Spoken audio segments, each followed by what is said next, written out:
एक बार की बात है कि एक लड़की थी जिसका नाम सारिका था। सारिका 15 साल की एक लड़की है जो छुट्टियों में अपने गांव दादा दादी के घर घूमने जाती है। सारिका जब अपने दादा दादी के घर पहुंचती है तो उसे दादा दादी अपनी पोती से मिलकर बहुत खुश होते हैं, पर यह बात किसी को नहीं पता थी कि जल्द ही इनकी इस खुशी पर ग्रहण लगने वाला था। सारिका का कुछ दिन तो उसके गांव में बहुत अच्छे से बीतता है। फिर एक दिन सारिका अपनी सहेलियों के साथ गांव के बगीचे में खेल रही थी। सारिका खेलते खेलते आम के पेड़ को देखती है। उसके बाद वो अपनी सहेलियों से कहती है, चलो ना आम तोड़ते हैं। सारिका ढेल से आम को तोड़ने की कोशिश करती है और उसका ढेल यानी पत्थर आम पर लग जाता है, जिससे आम गिर जाता है।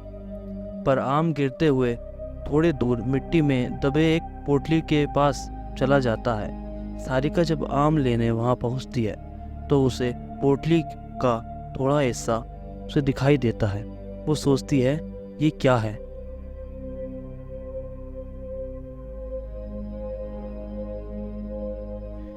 ये सोचकर वो पोटली बाहर निकाल लेती है। उस पोटली को खोलकर देखते हैं तो उसे उसमें कंगन मिलता है जो बहुत पुराना दिखाई दे रहा होता है। सारिका को तो पता भी नहीं था कि ये कंगन उसकी ज़िंदगी का सबसे भयानक हिस्सा बनने वाला है। वो कंगन उसे अपनी ओर आकर्षित कर लेता है, जिसकी वजह से वह उस कंगन को वहाँ से लेकर चली जाती है। घर आकर वो ये सारी बातें अपनी दादी को बताती है और वो कंगन भी दिखाती है। फिर दादी ने जो कहा वो सुनकर सारिका डर से कांपने लगती है। दादी कहती है कि वो पोटली कोई आम पोटली नहीं थी, वो एक चुड़ैल की पोटली थी। तुमने ये कंगन उस पोटली से निकालकर उस चुड़ैल को गुस्सा दिला दिया, वो तुम्हें परेशान करने जरूर आएगी। सारिका डरते हुए दादी से बोलती है, मैं समझी नहीं दादी, वो क्यों परेशान करेगी, वो है कौन? दादी ने बोला, ऐसी ही पोटलियों में भटकती हुई आत्माओं को कैद करके ज़मीन में गाड़ा जाता है। ये पुराने टाइम की प्रथा है। जब भी किसी आदमी पर भूत प्रेत का साया आता है तो यही तरीका अपनाया जाता है जिससे उससे निजात पाया जा सके। और तुमने पता नहीं क्यों उस पोटली को ज़मीन से निकाला है और उसका कंगन भी तुम लेकर आ गई हो। तुम इस मनूस कंगन के साथ उस चुड़ैल को भी अपने पीछे पीछे घर ले आई हो। भटकती हुई गुस्सैल चुड़ैल अपना बदला लेती है। वो चुड़ैल भी हमसे अपना बदला लेने जरूर आएगी। तुम अपना ध्यान रखना। सारिका इस बात से डरती ही तो है, पर उसे ज़्यादा यकीन नहीं होता और वो जाकर अपने कमरे में सो जाती है। उसी रात को करीब 1 बजे उसके कमरे की लाइट जलने बुझने लगती है और सारिका की नींद अचानक से खुलती है तो वो क्या देखती है कि लाइट तो है ही नहीं। वो अपने बिस्तर के बगल रखे टेबल पर पानी पीने के लिए मुड़ती है।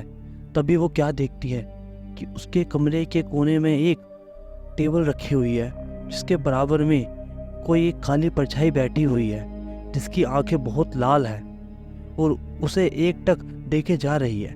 सारिका चिल्लाते हुए अपने दादा के पास जाती है, पर दादी के कमरे में दादी उसको नज़र नहीं आती। वो बरामदे में जाती है तो दादी उसको ज़मीन पर गिरी मिलती है। सारिका अपने दादा को खोजने जाती है पर उसे दादा नहीं मिलते। जब वो पूरे घर में अंधेरे में खुद को अकेले पाती है तो डर के मारे खुश हो जाती है। सुबह उसकी नींद खुलती है तो वह ये पाती है कि वह अपने बिस्तर पर ही लेटी हुई है। तो वो अपनी दादी के पास जाकर ये सारा वाक़या अपनी दादी को और दादा को बताती है। वो अपनी दादी को सारी कहानी बताते हुए कहती है। दादी बोलती है, हम दोनों अपने कमरे में ही थे। दादी सब समझ गई। उन्होंने बोला, ये सब उस चुड़ैल का ही किया धरा है। वो कंगन उस पोटली में वापस रख कर आओ, वरना वो तुम्हें मार देगी। सारिका बोलती है, चलो ना दादी, अभी कंगन रख के आते हैं। दादी बोलती है, नहीं, उस चुड़ैल से पीछा छुड़ाना है तो तुम्हें अकेले ही वहाँ रात में जाकर उस कंगन को उस पोटली में ही दबा के आना होगा। सारिका हिम्मत करके कहती है कि ठीक है, मैं जाऊंगी। दादी ने बोला, ये सब वो चुड़ैल इतनी आसानी से नहीं करने देगी। इसलिए दादी ने उसे रात में जाने से पहले एक मंत्रों से युक्त ताबीज उसके हाथ पर बांध दिया। अब सबसे बड़ा सवाल तो ये था कि क्या सारिका चुड़ैल से पीछे छुड़ा पाई? आइए इसका जवाब जानते हैं। अब सारिका रात होने के बाद अकेले बगीचे की तरफ निकलती है। थोड़ी देर बाद उसे किसी के रोने की आवाज़ सुनाई देती है, पर दादी के कहे अनुसार वो चुड़ैल तुम्हारे अपनी तरफ आकर्षित करेगी।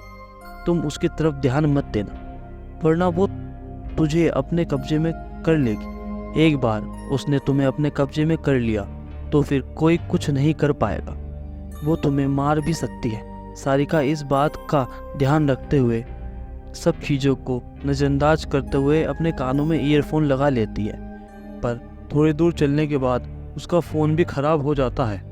फिर भी वो चलती रहती है और उस पोटली के पास पहुंच जाती है। तभी उसे महसूस होता है कि उसके पीछे कोई खड़ा हुआ है, पर दादी ने कहा था कि उसकी तरफ मत देखना, तो वो नहीं देखती है और डर की वजह से वो पसीने से लथपथ हो जाती है।